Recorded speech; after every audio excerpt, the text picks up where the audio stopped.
We're back with Linda Hutchinson, Betsy Johnson, and Ingrid Sullivan, who are, number one, mothers that have all experienced mental illness in their families, and who were brave enough, in my mind, to stand up and do something about it. Now, what can we do as citizens and family members to change what's happening for intervention? Because I know that my brother would both brothers would probably be here today if we would have been able to intervene in a way that could have helped them. Absolutely. Betsy, do you want to address that? Sure. I would love to tell your viewers to contact our legislator and ask them to support the legislation that Linda referenced earlier, Senate Bill 43 and House Bill 104. They're identical legislation moving through both bodies of the legislature right now. And basically, this is legislation that will clarify Ohio's law and basically give probate court judges clear direction, and that to let them know that they have the authority to court order somebody with a mental illness into outpatient treatment, particularly individuals who have a history of either being dangerous to themselves or others. If they have a history of hospitalization or a history of incarceration, and they're on the same pattern that we as family members see over and over again. Just as Linda mentioned, you take your somebody with a mental illness, oftentimes they take their medication, they're feeling good, they go off of it, and they just start to de-escalate. So let's catch them as they're de-escalating, and don't wait till they hit rock bottom and put them in the hospital. Let's catch them as they're going downhill and get them into court-ordered treatment, which basically is a judge saying, you must follow your treatment plan, you must participate in therapy, you must follow, take your medication if medication is ordered. Those are the types of things that family members are asking for. And it's not a fix, it's not a cure-all, it's not for everybody, but there are a lot of families that say, just as you said with your brother, if this law were in place, he could be alive today. Because unfortunately, there was dysfunction in the rest of the family, so we had to intervene because there wasn't, he had been divorced for quite a while.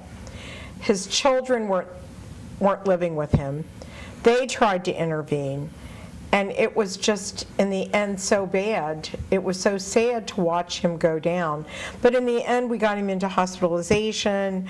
We got him into, after his foot was partially cut off, we got him into a nursing home, and he actually died of a heart attack in the end.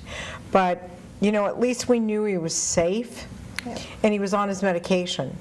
So, unfortunately, some of his family members have got the same situation. They're bipolar, and they need help. And, a lot of people, I think, are just we feel so lost out here on what to do. What can we do? And so these two bills actually address it. In every single county in Ohio? Would this apply to every single county? Yes. Yes, absolutely. Again, Ohio is very, home rule. Each probate court judge has their discretion to use this authority. So we would still, even though we get the law on the books, we would eliminate, because what happens is a lot of probate court judges say the law today is very confusing. So what we're attempting to do is to clear it up so there's no confusion that they have this authority to do it. Whether or not the judges choose to use that authority, that's going to be something that's going to be we'll have to advocate at the local level. Let me ask this question, and then I'll get back to you, Linda. He was involved with the VA hospital, and he was involved with private hospitals and then nursing homes.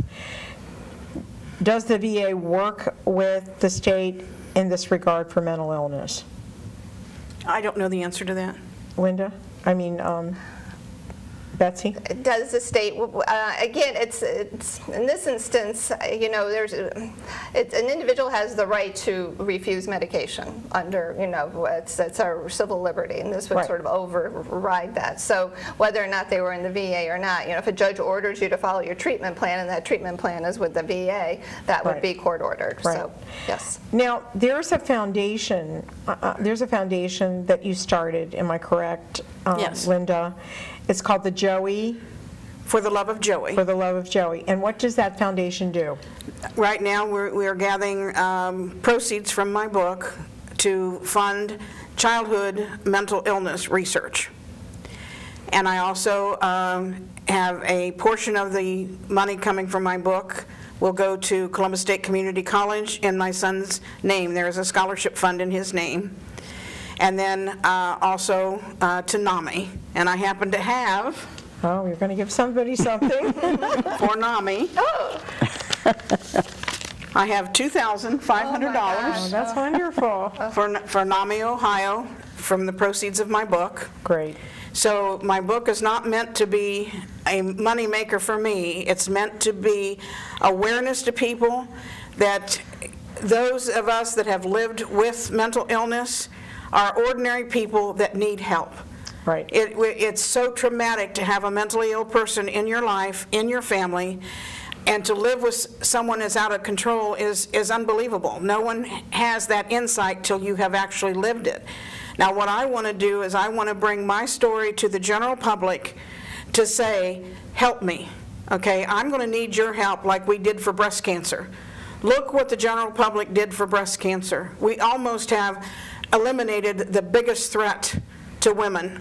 And men. And men. And men, okay, absolutely. And because of the public got involved.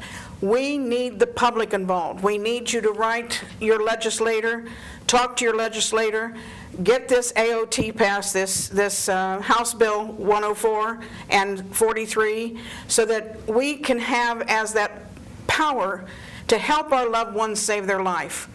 There was that law in the book. That law should have saved my son's life, and it didn't. And shame on the lawmakers for allowing that to happen. Because when my son was in control of his illness, he was a wonderful citizen. He was thoughtful.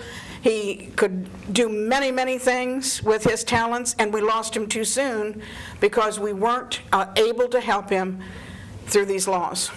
You know, we're running out of time. Let's find out. The name of the book again is? In My Petticoat, A Touch of Insanity. It can be bought through Amazon.com, CreateSpace.com. Barnes & Noble will order it. You can purchase it on Kindle. And I have it in the trunk of my car. And do you have a personal email where people can write to you, or Absolutely. Or your Facebook? Absolutely. Can you do that for us? Yes. They can get to me through LLH1943@AOL.com. They can get to me in InMyPetticoat.com. They can get to me through Facebook. And let's just get busy and get a handle on mental illness. Let's bring it out of the closet. I believe that this is the last serious affliction to mankind that needs to come out of the closet. We've got everything else out of the closet. Let's get mental illness out of the closet. It is not the person's fault that's mentally ill. That's right. It's a biological fault, sometimes made serious by environment. But it is a disease, and it is a dysfunction of the brain, and we can do something about it. We just need your help. And your organization, please. National Alliance on Mental Illness of Ohio. And thank you again. Ingrid, is there something, you.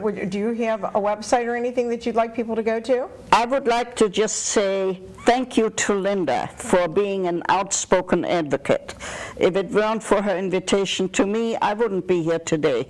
And I can only speak for the rest of the family that Linda is concerned about, that we do need to bring mental illness out of the closet once and for all and address the issues that we talked about today. And I want to thank you all for joining us today. This has been a riveting story, and I know after I read it I was really impressed, and I want you to show that title out there, I know, and My Petticoat, A Touch of Insanity. Thank you again, Linda.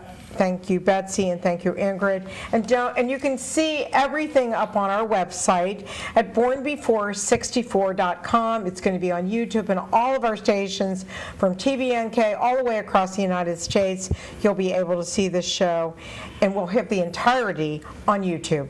And thank you again, all of you, for being with us and joining us tonight. And we will get a hold of the legislatures, and we will change the bill and make it happen. Thank you so very much. And we'll see you next time on Born Before 64. Thank you for joining us on Born Before 64 with Kathryn Raaker.